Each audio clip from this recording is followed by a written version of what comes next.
Hi guys, so in this video I want to talk a little bit about what I learned from Jordan Peterson. Not only what I learned from him back in the day when we went out to dinner a couple of times and had some interesting conversations, but what I've learned from him subsequent to that. So a lot of people commented on the fact that it's wild that we interviewed Peterson long before he blew up. And the background there is that Kelly was actually a student of his, and she kept on saying to me, okay, you got to check out this guy. You got to check out this guy, Jordan Peterson. And I was like, fine, okay, I'll check him out. And I did check him out back in 2011, 2012, and he was and is a really interesting person. And so I invited him to, the story is our meeting is I invited him to a screening of my documentary film at the Varsity Theatre in Toronto. He came out to that. He was impressed. I was impressed by him. Obviously, he talked a lot about Nietzsche and everything else.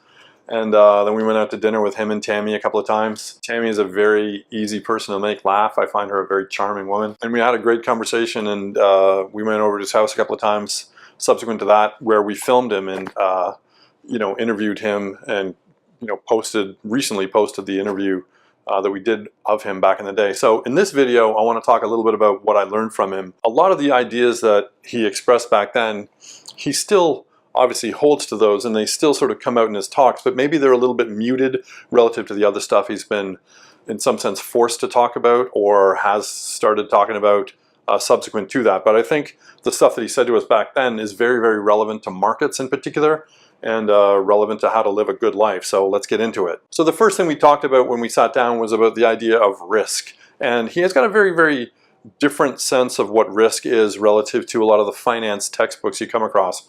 In a sense, time is a measure of events per unit, and because there are more events, time is in a sense moving faster, and that in and of itself creates a measure of risk that we haven't really sort of figured out how to talk about properly in markets.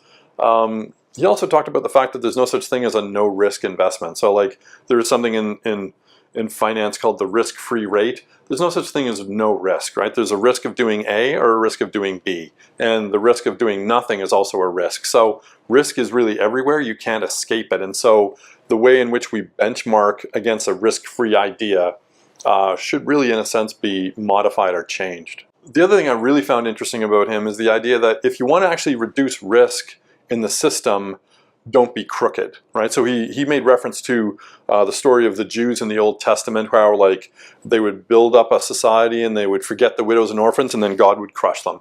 They would build up a society, forget the widows and orphans, and God would crush them again. And they were wise enough to say, okay, we must have done something wrong. It must be a problem related to our behavior that we offended God in this way. And that's an idea that we've, in a sense, lost to our detriment, I think. So this idea that you act as an individual in such a way that you can make the system that you rely upon more resilient or less resilient, either more risky or less risky. And so I think it's very relevant in light of, say, the 2008 financial meltdown. You had a whole host of individuals from strawberry pickers who were lying about their income to pension fund managers, to salespeople on Wall Street, to everyone in the system, lied in a way basically that created an instability in the system. And our solution to that is in fixing the system, we gave bonuses to a bunch of these assholes who nearly destroyed the world. So I don't know if we really learned anything from it. And so I still see there's systemic risk in the system. And I've just reread Greg Schweitzer's book, Throw Them All Out, about how insider trading rules don't apply to congressmen. And so like there's so much corruption, and that's where I think you get political phenomenon like Sanders, Trump, and so on, and the populist movements growing worldwide. But that's another story for another day.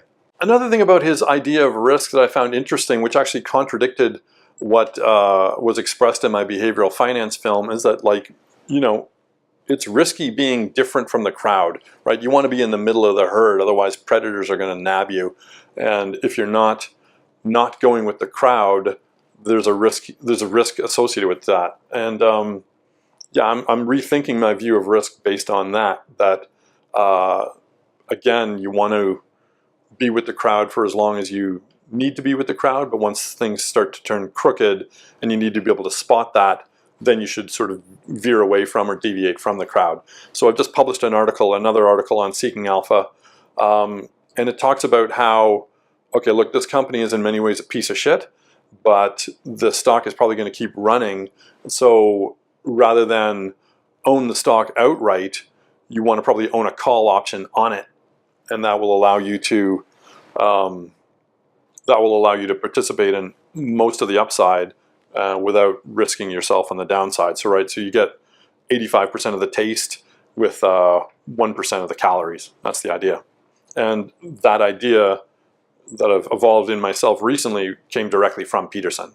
The other thing that I found interesting about what Peterson said about risk is that we are ambiguous creatures where it comes to risk, right? So we have figured out a way to make it valuable, and we can trade on that risk.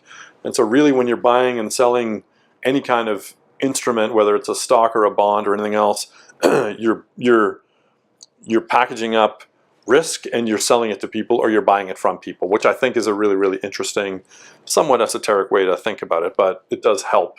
Another thing that Peterson talked about back in the day, and it was an uncontroversial idea back in the day, and maybe it's a controversial idea now, is that that males tend to be more risk-taking, right? So there's more similarity between males and females, but at the tails, at the outside, all extreme risk-taking people are male, and the reverse might also be true, or is true.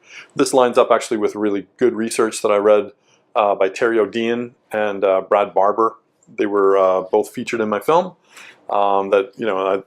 O'Dean and Barber put out an article called "Boys Will Be Boys," where they talked about how single men take on more risk and actually do less well than married men, who do less well than married women, who do less well than single women. So the more kind of male influence in the financial household, the more risky and the worse off it does. That was the findings of Boys Will Be Boys. And the idea that I found interesting about that is that the political climate seems to have changed such that this very uncontroversial statement back in the day is now something that you might actually, people may look askance at you for saying, but it's sort of a, it's such a statistically driven, tautology, really. It's obvious. Now, moving past risks, he talks about systems, and of course, Peterson wouldn't be Peterson without the hand gesticulations. And so, like, when he talked about systems, he started, making these gestures, right? Like, a system will be fine, and it'll go along fine, but until it's, if it starts to get too single-minded, if it starts to feed in on itself, if it starts to become too focused on a single thing, it'll, eventually collapse and turn into some variant of hell. And I found that very interesting, and I think it's relevant to systems thinking at every level of analysis, from, again, the whole macroeconomy right down to the behavior of a certain company and a certain stock. So his stuff on systems was fascinating to me, and I think people should delve a bit more deeply into it if they want to enrich themselves. And also about systems, you have to get used to the idea that systems collapse at every level of granularity at all times, right? So, and what do I mean by a system, right? So, like, you could be in the world where you are pursuing some goal, right? So, like, you're a student, for instance. That's the example he used.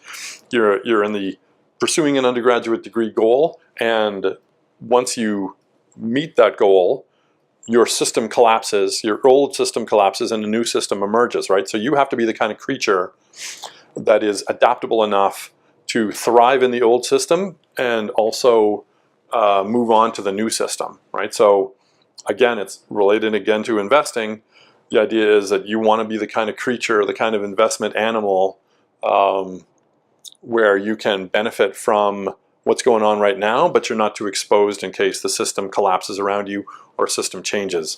And I help people, do that specifically, and it's done actually pretty well, if I do say so myself. Another thing about systems is that both the right and the left, and this is what's strange, that people characterize him as a person of the right, because he's not, because he sees the flaws in the right's thinking.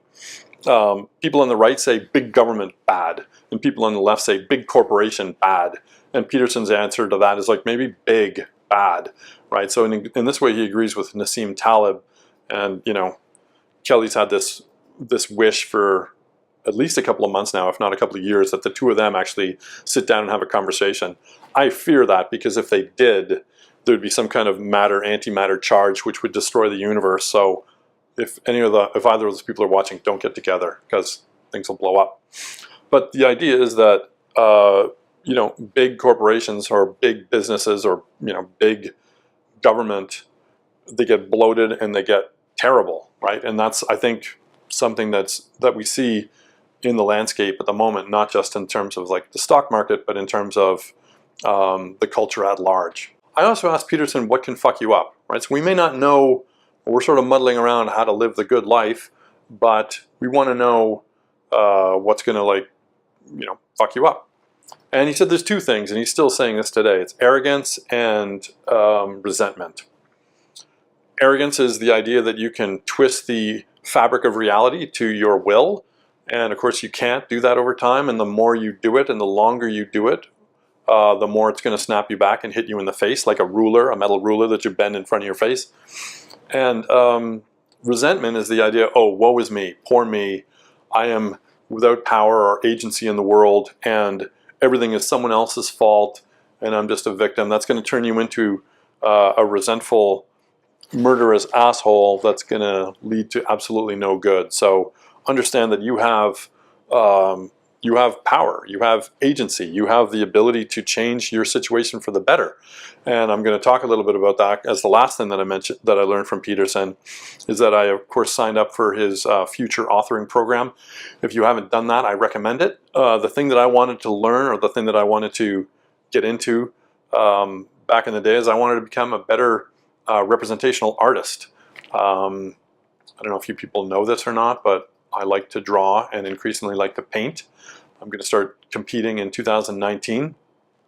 And I attribute the increase in my quality to Peterson's future authoring program. So Jordy P, if you're listening to this, thank you very much for that. As a last, and just to sort of show you how effective this is, I'm certainly not where I want to be or where I need to be to satisfy my own desire, but I will show you where I started when I signed on to the future authoring program, because I've got some images from just before that I drew and painted just before signing up and where I am now. So that's basically what I learned from Peterson in a nutshell. If you guys have any questions or comments, please feel free.